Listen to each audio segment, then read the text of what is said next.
L'omicidio di Giulia Cecchettin. Oggi Filippo Turetta ha incontrato nuovamente il suo legale in preparazione dell'interrogatorio che si svolgerà domani in carcere a Verona. La punto nera, l'esame del RIS e nessuna data per i funerali della ragazza. La rapidità con cui si è arrivati all'arresto del presunto colpevole dell'assassinio di Canareggio dimostrano, secondo il prefetto di Venezia, che la città è presidiata dalle forze dell'ordine e si indaga sul movente dell'omicidio. Tragica morte poco dopo mezzogiorno a Spinea di un 78enne precipitato dal terrazzo al secondo piano. Avrebbe perso l'equilibrio mentre stava cambiando una lampadina. Non è escluso un malore.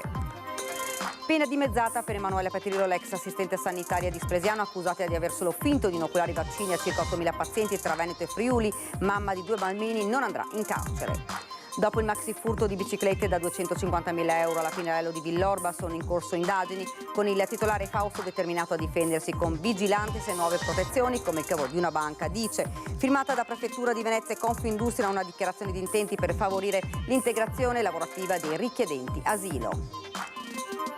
Lutto nel mondo dell'alpinismo per la morte di Alessandro Masucci, 80 anni, veneziano di origine ma residente da sempre in Val di Zoldo. Pelmo d'oro 2023 per la sua attività.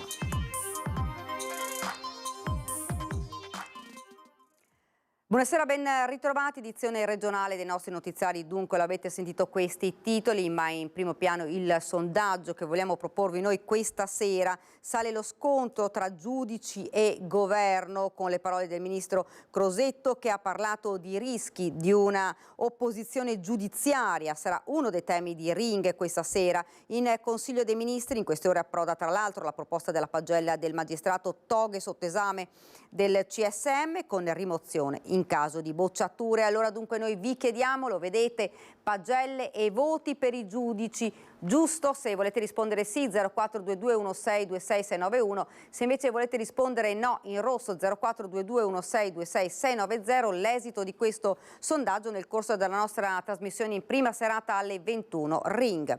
E dunque la cronaca in primo piano, omicidio di Giulia Cecchettin. Oggi Filippo Turetta ha incontrato nuovamente il suo legale in preparazione dell'interrogatorio che si svolgerà domani in carcere a Verona.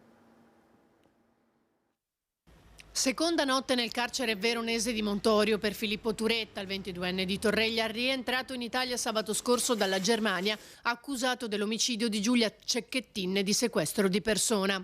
È sorvegliato a vista dagli agenti 24 ore su 24 per evitare gesti autolesionistici e da chi ha avuto modo di vederlo in carcere, tra cui il suo legale, sembra provato ma anche assente, rassegnato e silenzioso.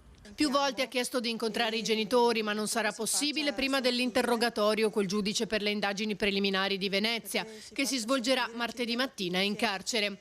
Sarà un passaggio fondamentale perché per la prima volta il ragazzo potrà raccontare la sua versione. Potrebbe anche avvalersi della facoltà di non rispondere in attesa di leggere meglio le pagine dell'ordinanza di custodia cautelare e il fascicolo di indagine e poi farsi interrogare successivamente dal PM Petroni. Domenica Turetta ha incontrato un frate cappellano del carcere che ha commentato: bisogna rispettare il dramma di 2 famiglie. Il ragazzo avrebbe anche detto di avere un po' di paura. E in attesa dell'interrogatorio per Turetta in una cella insieme a un altro detenuto accusato di reati simili, continuano le valutazioni psicologiche e psichiatriche prima del trasferimento nella sezione protetti, quella per i detenuti per reati a forte riprovazione sociale che a loro tutela non devono avere contatto con gli altri. Mentre l'avvocato della famiglia Cecchettin, Tigani, annuncia che se sarà disposta la perizia psichiatrica è certo che saranno messi in campo i propri consulenti.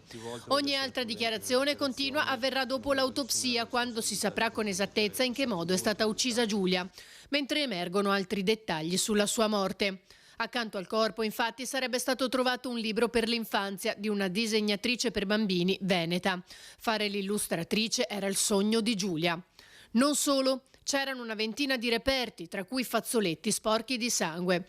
Nessuna traccia invece del telefono della vittima, che ha agganciato l'ultima volta verso le 22:45 una cella di Marghera, vicino al centro commerciale dove i ragazzi avevano trascorso alcune ore nel pomeriggio e cenato.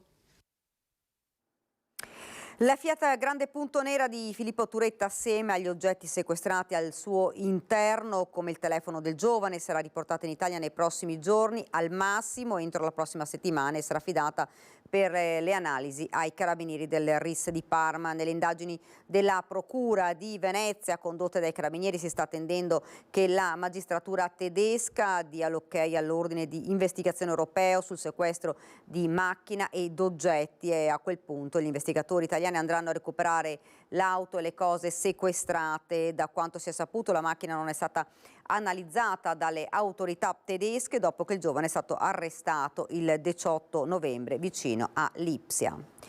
Il giorno del tuo 22esimo compleanno con Papi, Gino Cecchettin ha pubblicato oggi un tenero scatto con la figlia Giulia che risale alla scorsa primavera, nel giorno del suo 22esimo compleanno. Padre e figlia sono sorridenti nel centro storico di Padova. Padova, la città che si sta preparando per ospitare i funerali della ragazza che si celebreranno nella Basilica di Santa Giustina. La data però non è ancora stata fissata perché si attendono le conferme prime della data in cui verrà effettuata l'autopsia, che inizialmente era prevista per venerdì 1 dicembre nell'Istituto di Medicina Legale della Città del Santo. Sarà imponente il dispositivo di sicurezza, visto che si attendono migliaia di persone per l'ultimo saluto alla ragazza uccisa barbaramente da Filippo Turetta.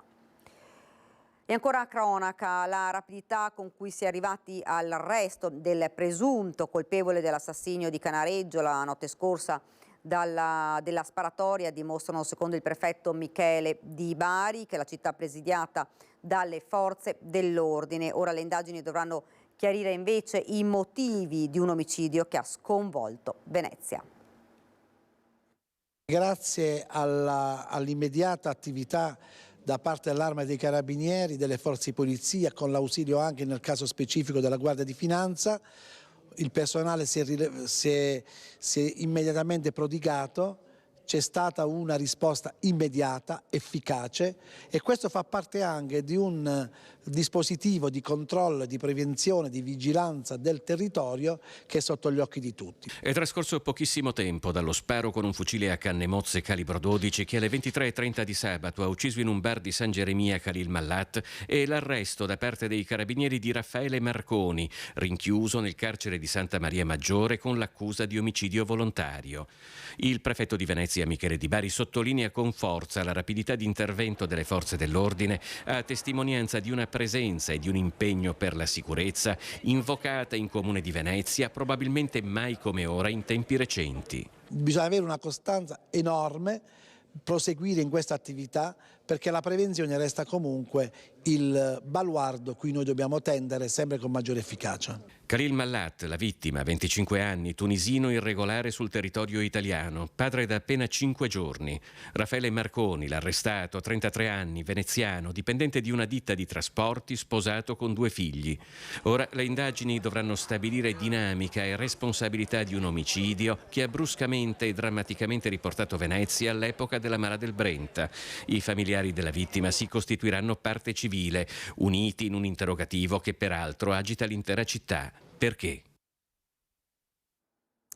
A Spinea, in via Roma, un uomo di 78 anni è caduto dal terrazzo di casa ed è morto precipitando al suolo. L'anziano stava cambiando una lampadina sul terrazzo a secondo piano quando probabilmente per un malore improvviso o in mancanza di equilibrio ha perso stabilità ed è caduto nel vuoto. Per lui non c'è stato nulla da fare, l'anziano è morto sul colpo. Sul posto i carabinieri che hanno transennato l'area per effettuare i rilievi e cercare di ricostruire la dinamica dell'incidente mortale.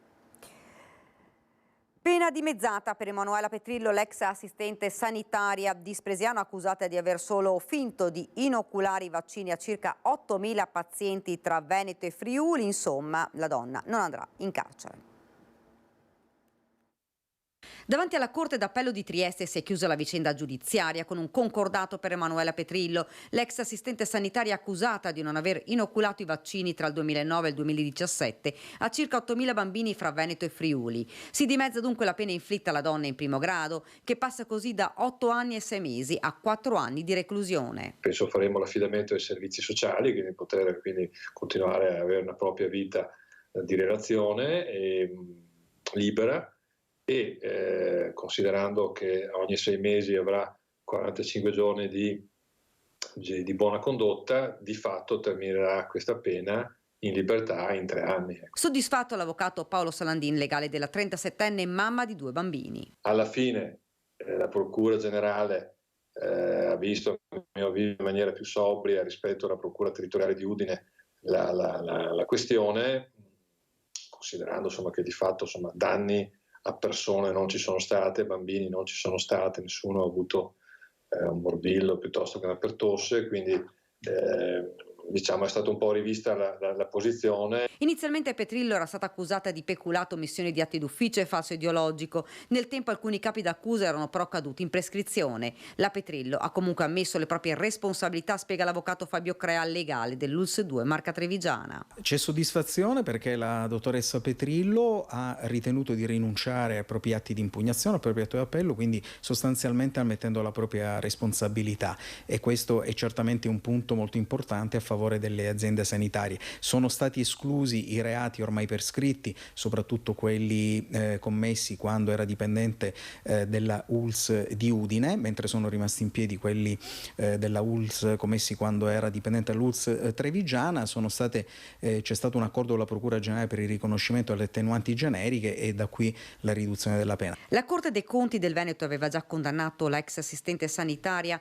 a pagare in favore dell'ULSS 2 circa 80.000 euro tra il danno diretto rappresentato dal costo che l'azienda sanitaria ha dovuto sostenere per la ripetizione dei 1.158 vaccini della campagna di richiamo e il danno patrimoniale da disservizio.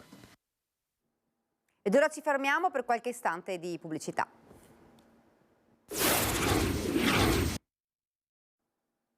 Siamo nuovamente in studio, sempre con la cronaca. Indagini in corso per l'ennesimo colpo all'interno della fabbrica di biciclette Pinarello di Strada Ovest a Villorba, e dopo le ultime 2 incursioni in un solo giorno Fausto Pinarello ha deciso di trasformare l'azienda come il forziere di una banca. La sorveglianza verrà aumentata ulteriormente. Credo siamo a livello di un cavo di una banca, purtroppo, ed è una fabbrica. Fausto Pinarello sta pensando seriamente ad una guardia giurata 24 ore su 24 per difendere la fabbrica dagli assalti dei ladri, che diventano sempre più audaci, arrivando ad agire 2 volte nello stesso giorno, ovvero mercoledì scorso, quando un primo allarme è scattato alle 4 del mattino e il secondo alle 11 di sera. Hanno attraversato il fossato, hanno rotto la rete in 2 punti, però una scardinata proprio, l'abbiamo risistemata il giorno dopo, però purtroppo è stato niente da fare, l'hanno ritagliata un'altra volta, hanno attraversato il piazzale e in 2 minuti e 40 hanno fatto fuori la prima volta 12 bici, la seconda 7 bici. E i conti sono presto fatti. 19 biciclette del valore medio di 15.000 euro l'una fanno un bottino di 285.000 euro. Insomma, le vostre biciclette vanno veramente a ruba? No, purtroppo sì, almeno quest'anno sono venuti 3 volte. Nonostante ci siano allarmi, telecamere. Quello che stupisce è la rapidità delle azioni. Sempre 3 persone che nel primo caso agiscono in 2 minuti e 30 secondi e nel secondo appena 10 secondi in più. Un vero comando. 2 di 3 hanno fatto proprio hanno usato il passo giaguare per attraversare il piazzale, quindi eludendo i sensori. Probabilmente il terzo era un po' più corpulento o meno veloce, come ha messo il piede nel piazzale è saltato l'allarme. Però comunque 2 minuti e mezzo sono sempre pochi. Un trio che sempre nella notte di mercoledì avrebbe agito anche nella vicina Cravedi, sempre tagliando la recinzione, forse nel tentativo di impossessarsi di un furgone per un ulteriore carico di biciclette, ma che alla fine si è concluso con il furto di una cassa di rondelle e l'apertura della cassetta aziendale del pronto soccorso. Sui casi indaga la polizia, che avrebbe raccolto indizi molto interessanti, soprattutto qui, dove i ladri hanno abbandonato gli attrezzi da scasso. Nel frattempo Fausto Pinarello ha già in mente di difendere ulteriormente gli eccessi in fabbrica, come del resto ha già fatto per il negozio, proteggendo le vetrine con vere e proprie lastre di metallo a prova di ladro. Non sono assolutamente sprovveduti, anzi sono molto organizzati. Non so se siano della zona, non so se sia un furto su commissione, il fatto sta che le biciclette sono sparite. Prefettura di Venezia e Confindustria Veneto hanno firmato una dichiarazione di intenti per favorire l'integrazione lavorativa per i richiedenti asilo. È una dichiarazione di intenti per promuovere la formazione professionale e l'inserimento lavorativo in Veneto dei richiedenti asilo, quella firmata a Venezia dal prefetto Michele Di Bari e dal presidente regionale di Confindustria Enrico Carraro. Il primo passo di un processo ampio e di lungo corso che intende coinvolgere l'intero territorio. È un passaggio chiave, un passaggio che guarda avanti. Abbiamo finora affrontato il problema come un'emergenza. C'è la necessità, anche lasciatemi dire, di dare dignità ai lavoratori che vogliono inserirsi nel nostro territorio. Lo dobbiamo fare in modo propositivo. Noi con questo ci siamo visti su iniziativa del processo per guardare a piani formativi che possono servire sia per integrare i lavoratori che vengono dall'estero, sia per le nostre aziende che hanno tanto bisogno di nuovi lavoratori. Ma il tema non è solo l'integrazione di quel flusso migratorio che attraversa il nostro paese, è anche il contrasto ad un calo demografico talmente elevato che in un futuro prossimo, con sempre meno abitanti e sempre più anziani, porterà il Veneto ad avere più posti di lavoro che lavoratori.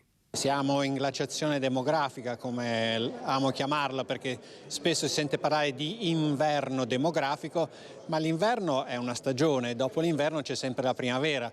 In questo momento io non vedo cambiamenti di rotta nel, diciamo così, ciclo della demografia italiana ed europea. Com'è in questo momento la situazione dell'immigrazione in Veneto, vale a dire lo stato delle nostre strutture di accoglienza? Siamo ancora in emergenza? C'è stato un turnover che ha consentito un'accoglienza dignitosa e quindi abbiamo affrontato questo tema nella consapevolezza che dobbiamo seguire passo passo ciò che sta avvenendo, però non abbiamo avvertito nessun tipo di emergenza. Lutto nel mondo dell'alpinismo per la morte di Alessandro Masucci, 80 anni, veneziano di origine ma residente da sempre in Valle di Zoldo. Palmo d'Oro nel 2023 per la sua attività alpinistica. Masucci, già veterinario, dirigente dell'ULS 1, era accademico del CAI e componente del gruppo scrittori italiano Scrittori di Montagna.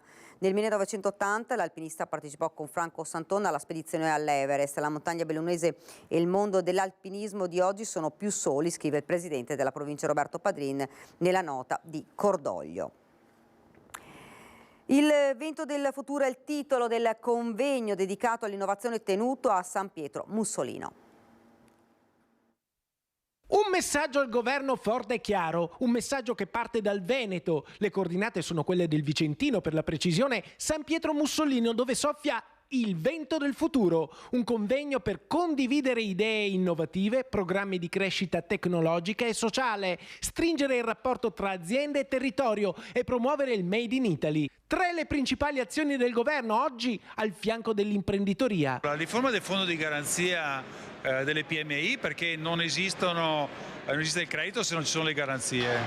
La riforma del sistema degli incentivi, 5 miliardi dal Repower EU per la transizione 5.0 e poi la riforma fiscale. Stanno arrivando i primi decreti attuativi e quindi anche in quell'ambito con tutta una serie di iniziative volte a semplificare, ridurre gli adempimenti ma anche ridurre la tassazione per le imprese che investono e quindi anche qui un incentivo agli investimenti. Istituzioni, politici, imprenditori, protagonisti prestigiosi per un obiettivo ambizioso, farà arrivare al governo ma anche alla regione la richiesta di un maggior dialogo e confronto con il mondo delle imprese vicentine e venete. Priorità imminente è aprire quanto prima la Pedemontana. Contiamo prima dell'estate avere l'apertura definitiva di questa importante arteria che si sviluppa nel cuore pulsante e produttivo imprenditoriale del Veneto.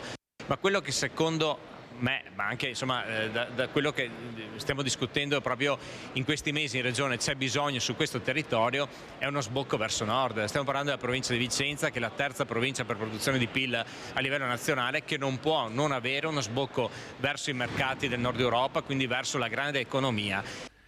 Tanti temi sul tavolo, dall'innovazione alla tecnologia, dalla sostenibilità allo sviluppo, e non sono mancati gli accenni a temi su cui il sistema imprenditoriale ha sempre dimostrato grande sensibilità: gli incentivi, il fisco, le infrastrutture. Non è che chiediamo chissà quali aiuti o altro, soprattutto se degli aiuti ci devono essere, che siano aiuti ben mirati e che puntino soprattutto sull'innovazione, perché il futuro delle aziende è solo nell'innovazione. Vi lascio alle previsioni del tempo, grazie per averci seguito, arrivederci.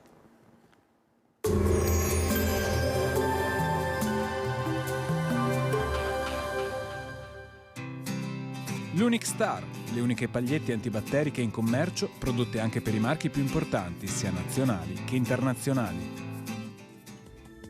Bentrovati al meteo. La perturbazione abbandona l'Italia, sospinta da intensi venti di maestrale. Tempo in miglioramento sul nostro territorio. Il dettaglio di martedì 28 novembre. Sul Veneto fino al primo mattino cielo nuvoloso, occasionali e residui piovaschi e qualche debolissima nevicata dai 600-900 metri. A seguire sarà via via più soleggiato. Temperature in lieve ripresa, minime tra 1 e 4 gradi, massime invece tra 8 e 10 gradi. Spostiamoci ora sul Friuli Venezia Giulia. Al mattino cielo coperto con piogge sparse, in genere deboli, ampie e schiarite con il passare delle ore. Temperature minime tra 2 e 6 gradi, massime sugli 8-11 gradi. Infine diamo uno sguardo alla situazione del Trentino Alto Adige, dove le nubi tenderanno a diradarsi in mattinata, lasciando spazio al sole su gran parte del territorio. Solo sulla cresta di confine il tempo rimarrà più variabile. Temperature minime tra lo 0 e i 2 gradi, massime intorno ai 10 gradi all'incirca. Dal meteo di Antenna 3 per ora è tutto, grazie per l'attenzione, arrivederci.